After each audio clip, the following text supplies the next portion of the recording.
Hello दोस्तों, कैसे हो? Good morning. आंश स्टडी में आपका स्वागत है। मैं पाटिल मैम। हम पढ़ रहे हैं दोस्तों हमारे यूट्यूब चैनल में वर्ग एक political science UGC net MP set TGT PGT की तैयारी कराई जाती है। तो दोस्तों हमने भारतीय संविधान पढ़ लिया था। भारतीय संविधान सभा और वेवेल योजना, कैबिनेट मिशन, ये सब पढ़ लिए थे दोस्तों। तो अभी एग्जाम की दृष्टि से अभी आने वाले जनवरी के महीने में 11-12 जनवरी को आप लोगों का वर्ग एक पॉलिटिकल साइंस की जो भी तैयारी कर रही है उनका यूजीसी नेट का एग्जाम होगा दोस्तों। तो हमने आज महत्वपूर्ण क्वेश्चन लाए हैं भारतीय संविधान से, जो कि बहुत ही महत्वपूर्ण है। तो दोस्तों आइए, चलिए अब देखते हैं, क्वेश्चन पढ़ेंगे दोस्तों। और थोड़ा बहुत चैनल को शेयर वेयर कर लिया करिए, आपके साथ और भी 2-4 आपके भाई बहन जुड़ जाएंगे। आज की भी क्लास दोस्तों यूजीसी नेट के लिए, एमपी सेट के लिए बहुत महत्वपूर्ण होगी। तो आइए अपन फर्स्ट क्वेश्चन देखते हैं दोस्तों, ठीक है। आप लोगों का ज़्यादा टाइम नहीं लेंगे दोस्तों, क्योंकि एग्जाम पास में आ गई है। ये सब थ्योरिकल हमने पढ़ लिए थे। तो फर्स्ट क्वेश्चन करते हैं। भारत का प्रशासन ईस्ट इंडिया कंपनी के क्राउन के हाथों में कब हस्तांतरित हुआ? तो दोस्तों ऑप्शन नंबर ये फर्स्ट वाला है 1813 का चार्टर एक्ट, 1853 का एक्ट, या 1858 ईस्वी का एक्ट, या 1861 का एक्ट। तो इसका आंसर नंबर सी होगा दोस्तों, 1858 का एक्ट, ठीक है। अब क्वेश्चन नंबर सेकंड देखेंगे दोस्तों। मुंडीमेन समिति किसके कार्यान्वयन की कुशलता पर रिपोर्ट करने के लिए नियुक्त किया गया था?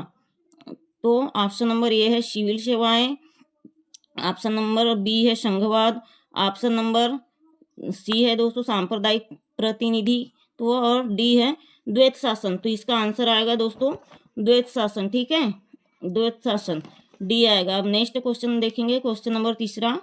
वह लक्षण जो 1935 के अधिनियम का तो है किंतु 1919 के अधिनियम का नहीं है?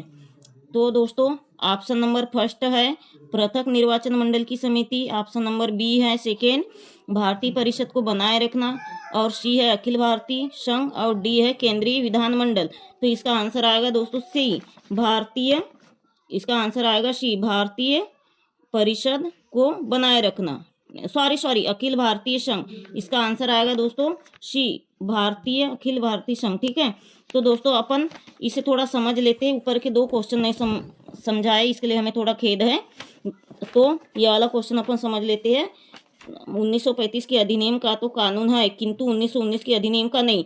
इस क्वेश्चन को क्या है समझना बहुत जरूरी है दोस्तों। ऊपर के जो 2-3 क्वेश्चन हमने किए उतना समझना जरूरी नहीं था, लेकिन इसे समझना बहुत जरूरी है, ठीक है। तो ये भारत सरकार अधिनियम 1935 का दोस्तों भारत में क्या हुआ, 1861 में आरंभ हुआ। किसका? संवैधानिक विकास की प्रक्रिया का। तो अंतिम चरण था दोस्तों इसका। भारत सरकार अधिनियम का अंतिम चरण माना जाता है दोस्तों 1935 ईसा पूर्व का भारत सरकार अधिनियम। आ गया इतना समझ में?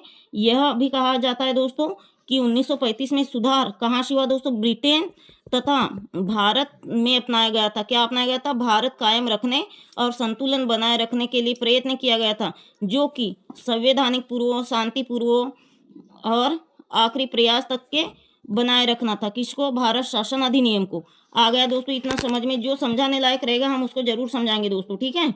अब देखेंगे दोस्तों नेक्स्ट क्वेश्चन, क्वेश्चन नंबर चौथा। निम्नलिखित में से कौन सा युग्म सही सुमेलित नहीं है? मतलब यहाँ पे क्या है, 4 ऑप्शन दिए हैं, 4 ऑप्शन के आगे उसका विश्लेषण मतलब उसका सुधार दिया गया है। तो हमको ये देखना है कि यहाँ से कौन सा सुमेलित नहीं है। महात्मा गांधी ने तो असहयोग आंदोलन किया था, और विनोबा भावे ने भूदान आंदोलन, तो आप सभी को पता है। एम.एन. राय ने दल विहीन प्रजातंत्र, और जे.एल. नेहरू ने प्रजातांत्रिक समाजवाद किया था। लेकिन दोस्तों एम.एन. राय जो है दलविहीन प्रजातंत्र का प्रतिपादन नहीं किया था, ठीक है। तो इसका आंसर होगा दोस्तों सी। जो समझाने लायक रहेगा अपन जरूर समझाएंगे। इसका आंसर होगा सी। अब नेक्स्ट क्वेश्चन चलिए दोस्तों, क्वेश्चन नंबर 5वां। साइमन कमीशन की भारत यात्रा का अभिप्राय था? तो दोस्तों भारत, ऑप्शन नंबर फर्स्ट है भारत की तात्कालिक राजनीतिक स्थिति का मूल्यांकन करना, सांप्रदायिक समस्या का समाधान प्रस्तुत करना, और सी है सिविल सेवाओं में नियुक्ति के लिए नई विधियों का सुझाव देना, भारतीयों को उत्तरदायी सरकार देने से संबंधित ब्रिटिश सरकार की इच्छाओं से अवगत करना। तो इसका आंसर नंबर होगा दोस्तों अपन कैबिनेट मिशन के बाद में क्या है, साइमन कमीशन भारत आया था दोस्तों, इतना तो आप सभी को पता है। साइमन तो इसका आंसर होगा दोस्तों ऑप्शन नंबर ये, ठीक है। अब आगे बढ़ेंगे दोस्तों। हम इसे इसलिए ज़्यादा नहीं समझ रहे हैं क्योंकि आप लोगों को अभी के टाइम में एकदम एमसीक्यू करना जरूरी है दोस्तों। आज से 11 या 12 दिन आप लोगों की एग्जाम है, इसलिए हम ज़्यादा समझा नहीं रहे हैं। वो एकदम से एग्जाम की दृष्टि से समझाने लायक है, उसी को समझाएंगे दोस्तों, क्योंकि अभी थ्योरिकल पढ़ने का ज़्यादा टाइम नहीं बचा आप लोगों के पास। पहले यूजीसी नेट की एग्जाम अच्छे से दे दिया करिए, ठीक है। और क्वेश्चन नंबर 6 है दोस्तों, डॉक्टर आम्बेडकर, ये डॉक्टर नहीं दोस्तों, हाँ, डॉक्टर आम्बेडकर को भारतीय संविधान के जनक के स्थान पर भारतीय संविधान की जननी कहना चाहिए, यह किसने कहा था? तो के.एम. मुंशी, के.वी. राव और V.K.R.V. राव और C.D. देशमुख। तो इसका आंसर आएगा दोस्तों V.K.R.V. राव। तो दोस्तों ये बहुत बड़ी बात है कि भारतीय संविधान के जनक के स्थान पर बाबा साहब आम्बेडकर को क्या कहना चाहिए? भारतीय संविधान की जननी। इसीलिए कहना चाहिए क्योंकि बाबा साहेब आम्बेडकर ही है दोस्तों जो कि भारतीय संविधान को अच्छे से लिखा है, अच्छे से गढ़ा है। और बाबा साहेब आम्बेडकर के अनुसार संविधान में संपूर्ण कानूनों का उल्लेख किया गया है, अनुसूची बनाई गई है, जितने भी एक्ट तैयार किए गए हैं दोस्तों, ये सब भारतीय संविधान में बाबा साहब आम्बेडकर के ही द्वारा बनाए गए हैं। तो भारतीय संविधान में सच कहा जाए तो भारतीय संविधान की जननी ही कहा जाना चाहिए किसको? डॉक्टर बाबा साहब भीमराव आम्बेडकर को। आ गया इतना समझ में क्यों जननी क्यों कहा जाना चाहिए? कि इनने संविधान को गढ़ा था, संविधान को बनाए रखा था, संविधान का निर्माण किया था, ठीक है। अब क्वेश्चन नंबर 7 देखते हैं दोस्तों, भारतीय संविधान में कितनी अनुसूचियां हैं? तो आप सभी को पता है दोस्तों, भारतीय संविधान में कुल 12 अनुसूचियां हैं, ये तो सभी को पता होना चाहिए, ठीक है। अब नेक्स्ट क्वेश्चन देखते हैं, इसका आंसर आएगा दोस्तों सी। नेक्स्ट क्वेश्चन देखते हैं दोस्तों, क्वेश्चन नंबर 8, क्वेश्चन नंबर 9, हाँ क्वेश्चन 8 नंबर 8 ही होगा दोस्तों, ठीक है। भारत का संविधान है, तो भारत का संविधान कैसा है दोस्तों? हमने संविधान के प्रकार में सारे पढ़ा दिए थे। भारत का संविधान कैसा है हमने पढ़ा दिए थे दोस्तों। भारत का संविधान कैसा है? मतलब भारत का संविधान लचीला भी है, कठोर भी है और नमनीय भी है। जैसे ब्रिटेन और भारत का संविधान एक जैसी है, ठीक है। तो दोस्तों ये क्या है? अत्यधिक कठोर, तो ये दोस्तों मिसप्रिंट हो गया है इसमें। तो अत्यधिक या अत्यधिक नहीं है दोस्तों, अत्यधिक कठोर नहीं, अत्यधिक कठोर है, ठीक है। और सेकंड में भी कठोर है और थर्ड में लचीला, और इसमें क्या है? कठोर और लचीला। तो भारत का संविधान कठोर भी है दोस्तों और लचीला भी है, तो इसमें थोड़ा सुधार लेंगे, कठोर एवं लचीला, कठोर एवं लचीला है, ठीक है, भारत का संविधान। अब क्वेश्चन नंबर 9 देखते हैं दोस्तों, निम्नलिखित में से किसे संविधान का अंग नहीं माना गया है? तो किसे नहीं माना गया है दोस्तों? किसे नहीं माना गया है? अभिसमय और न्यायिक निर्णय, सी है संवैधानिक संशोधन और डी है सर्वसम्मति से पास कानून। तो संविधान का अंग किसे नहीं माना गया है दोस्तों? सर्वसम्मति से पास कानून, क्योंकि संविधान ही पास करता है सर्वसम्मति का कानून, तो ये तो अंग नहीं हुआ। हमने संविधान बनाए, संविधान में कुछ कानून बनाए, उसको पास करते हैं, तो यह तो संविधान का अंग नहीं होगा। संविधान का अंग कौन सा होगा दोस्तों? अभिसमय, न्यायिक निर्णय, संवैधानिक संशोधन। संशोधन बोले तो इसमें टाइम पे सुधार किया गया, ठीक है। जैसे 1992 में संविधान संशोधन किया गया, जैसे 1946 में संविधान संशोधन किया गया, 42वां संविधान संशोधन 1976 में संविधान संशोधन करके संपत्ति के अधिकार को हटा दिया गया। 1978 में कानूनी अधिकार को जोड़ा दिया गया। जैसे संविधान संशोधन 301 या 300 में दोस्तों संपत्ति के अधिकार को हटाकर कानूनी अधिकार में जोड़ा गया, वो है दोस्तों संविधान संशोधन की अंग। लेकिन ये जो सर्वसम्मति से कानून पास है वो अंग नहीं माना गया, ठीक है। अब नेक्स्ट क्वेश्चन देखते हैं दोस्तों, क्वेश्चन नंबर 10, वह विषय, ये समवर्ती सूची है दोस्तों, ठीक है। समवर्ती सूची है, मिसप्रिंट हो गया है समवर्ती सूची, और थोड़ा मात्रा भी सू में बड़ी की आएगी, थोड़ा प्रिंटिंग मिस हो गई है दोस्तों, ठीक है। वह विषय समवर्ती सूची का होता है जबकि उस पर कानून उनके द्वारा बनाया जाता है। ये क्या है दोस्तों? एक प्रकार का कथन है। तो यह राष्ट्रपति या प्रधानमंत्री के लिए बनाया जाता है, बी है केंद्र सरकार के लिए बनाया जाता है, सी है राज्य सरकार के लिए बनाया जाता है, डी है केंद्र और राज्य सरकार दोनों के लिए बनाया जाता है। तो इसमें आएगा दोस्तों डी, ऑप्शन नंबर डी आएगा। यह जो कानून है मतलब समवर्ती सूची का जो विषय है, यह उस कानून के लिए बनाया जाता है जो कि राज्य का भी विषय है और केंद्र का भी, मतलब यह राज्य और केंद्र दोनों का विषय है। ठीक है दोस्तों, राज्य सरकार और केंद्र सरकार, इसका आंसर आएगा दोस्तों डी। अब क्वेश्चन नंबर 11 देखते हैं। भारत की संघ व्यवस्था में समवर्ती सूची का विषय लिया गया है, तो आप सभी को पता होगा दोस्तों। ऑप्शन नंबर ए है इंग्लैंड, ऑप्शन नंबर बी है अमेरिका से, ऑप्शन नंबर सी है ऑस्ट्रेलिया से और ऑप्शन नंबर डी है दोस्तों रूस से। तो इसका आंसर आएगा दोस्तों ऑप्शन नंबर सी, तीसरा। कहाँ से लिया गया है दोस्तों? ऑस्ट्रेलिया के संविधान से लिया गया है। क्या लिया गया है? समवर्ती सूची का विषय। ठीक है, अब देखते हैं दोस्तों next question, question number 12। Question number 12 क्या कह रहा है? भारतीय स्वाधीनता अधिनियम को ब्रिटिश संसद में पारित कब किया गया था? तो जनवरी 1947 में, जुलाई 1947 में, अगस्त 1947 में और अगस्त 1946 में। तो इसका आंसर नंबर आएगा दोस्तों, आंसर नंबर बी आएगा। ठीक है, अगस्त 1947 में। तो 1947 में क्या हुआ था दोस्तों? 1947 में हुआ था माउंट बेटन योजना, मतलब जिसमें देश सांप्रदायिक हिस्सा तथा गृह युद्ध की स्थिति तीव्रता देखने को मिली थी। कब दोस्तों? 3 जून 1947 को, जब भारत में तात्कालिक वायसराय कौन थे दोस्तों? लॉर्ड माउंट बेटन हुआ करते थे। कब?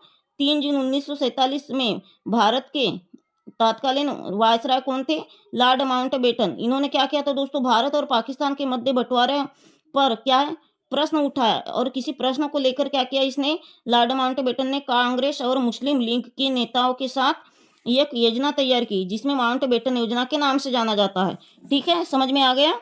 3 जून 1947 को लॉर्ड माउंट बेटन ने क्या किया? पाकिस्तान और भारत में ये कानून तैयार किया, मुस्लिम लीग और कांग्रेस के बीच में। उसी कानून को लॉर्ड माउंट बेटन योजना के नाम से जाना जाता है। इस योजना के लिए क्या है? दोनों संप्रदायों का समायोजन करना और हस्तांतरण प्रक्रिया को सुलभ बनाए रखना था। और इसके कारण क्या है दोस्तों? दोनों देशों ने भाग लिया। किसने? भारत और पाकिस्तान में भाग लिया। और क्या हुआ? भारत और पाकिस्तान दो अलग अलग भागों में विभाजित हो गए थे। ठीक है, आ गया समझ में? अब ये समझाने लायक था दोस्तों, इसलिए हमने इसे समझा दिए। अब नेक्स्ट क्वेश्चन देखते हैं दोस्तों, क्वेश्चन नंबर 13। इनमें से कौन सा महाभियोग द्वारा भारत में किए गए कार्यों के लिए इंग्लैंड में हटाया गया?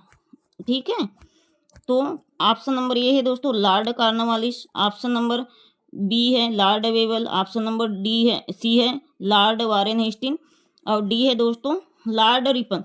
तो इसका आंसर आएगा दोस्तों लॉर्ड वारेन। इसका आंसर आएगा option number C Lord Warren Hasting. ठीक है, लॉर्ड वारेन हेस्टिंग। अब क्वेश्चन नंबर 14 देखते हैं दोस्तों।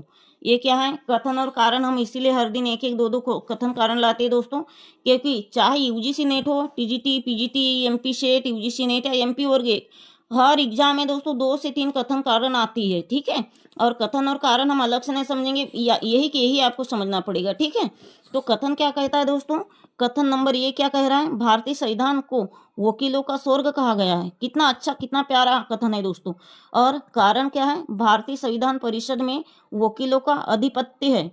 ठीक है, अधिपत्य था, थोड़ा मिसप्रिंट हो गया है तो ये कूट दिया गया है। ये और आर दोनों सही है, ये और आर दोनों सही है, ये और आर दोनों सही है, परंतु आर ये की सही व्याख्या नहीं है, और ये में है आर ये की सही व्याख्या है। और बी क्या कह रहा है दोस्तों? आर ये की सही व्याख्या नहीं है। ठीक है, और सी क्या कह रहा है? ये सही है किंतु आर गलत है। डी क्या कहता है? ये गलत है किंतु आर सही है। तो आप अपने हिसाब से आंसर लगाइए दोस्तों, क्या होना चाहिए दोस्तों इसका आंसर? आप अपने हिसाब से आंसर लगाइए, एक बार अपने आप को चेक करिए। ठीक है, इसका आंसर क्या होना चाहिए दोस्तों? तो देखिए कथन क्या कहता है? कथन नंबर ये, भारतीय संविधान को वकीलों का स्वर्ग कहा गया। ये तो 100% सही है दोस्तों, लेकिन भारतीय संविधान परिषद में वकीलों का आधिपत्य है, इसमें वकीलों का आधिपत्य है, तो ये आंसर नंबर बी होगा दोस्तों। ये और बी दोनों सही है, परंतु आर ए की सही व्याख्या नहीं है। क्योंकि दोस्तों आर ए की सही व्याख्या इसलिए नहीं है क्योंकि इसमें भारतीय संविधान में परिषद में वकीलों का आधिपत्य बिल्कुल भी नहीं होता। इसीलिए दोस्तों ये और आर दोनों तो सही है, लेकिन इसके जो आर का जो व्याख्या ये कर रहा है वो गलत है। ठीक है, अब दोस्तों नेक्स्ट क्वेश्चन देखते हैं। Question number 15। क्वेश्चन नंबर 15 है दोस्तों, 1919 के एक्ट के अंतर्गत, ये अंतर्गत है दोस्तों, थोड़ा प्रिंटिंग मिस हो गई है। द्वैत शासन से संबंधित निम्न वक्ताओं में से कौन सा एक सही है? तो देखिए दोस्तों, प्रांतों में परिषदों के सदस्य प्रांतीय विधान मंडलों के प्रति उत्तरदायी थे। फिर सेकंड क्या कह रहा है दोस्तों, उत्तरदायी शासन की तरफ, यह प्रथम चरण था। और थर्ड क्या कह रहा है, प्रांतीय राज्यपाल नाम मात्र का है दोस्तों, ये न मात्रा का नहीं आएगा, ठीक है, नाम मात्र का अध्यक्ष रह गया था। और क्वेश्चन ऑप्शन नंबर 4 है दोस्तों, ये उपरोक्त में से कोई नहीं, ये भी गलत प्रिंट हो गया है दोस्तों, आप समझ जाइए, उपरोक्त में से कोई नहीं है। तो इसका आंसर तो आप सभी को पता होना चाहिए दोस्तों, ऑप्शन नंबर ये होगा। क्वेश्चन से स्पष्ट समझ में आ जाता है आंसर। ये एक्ट के अंतर्गत द्वैत शासन के बारे में पूछ रहा है, वक्ताओं के बारे में, मतलब इसका आंसर यही होगा, ठीक है। प्रांतों में परिषद के सदस्य प्रांतीय विधान मंडलों के प्रति उत्तरदायी थे। तो दोस्तों अब आज के लिए इतनी ही। अब दोस्तों क्या है, चैनल को थोड़ा सा सब्सक्राइब कर लिया करिए, और एक दिन में ज़्यादा नहीं तो 1 या 2 ही फ्रेंड सर्कल है अपने भाई बहनों में शेयर करिएगा दोस्तों, ज़्यादा नहीं तो एक दिन में 2 या 4 ही लोगों को जोड़िए, ताकि हमारा यूट्यूब का जो क्लास है वो ज़्यादा से ज़्यादा फैले, और ज़्यादा से ज़्यादा आपके भाई बहन, हमारे भाई बहन, हमारे मित्र, तुम्हारे मित्र, सारे लोग जुड़े, और पढ़ाई बहुत अच्छे से करिएगा दोस्तों। ये वर्ग 1 यूजीसी नेट एमपी सेट के लिए बहुत ही महत्वपूर्ण है। अभी तुम्हारा 11-12 जनवरी को यूजीसी नेट का एग्जाम है, इसलिए हम महत्वपूर्ण क्वेश्चन ला रहे हैं, और इसकी थ्योरी तो हमने पढ़े ही लिए थे दोस्तों। और आज की क्लास कैसी लगी? यदि कुछ समझ में ना आया हो या हमारे पढ़ाने में कोई मिस होता होगा हो, तो आप कमेंट से करिए, लाइक करिए, चैनल को सब्सक्राइब करिए दोस्तों। आपका दिन शुभ हो, ठीक है। अब आज के लिए दोस्तों इतना ही, धन्यवाद, जय हिंद।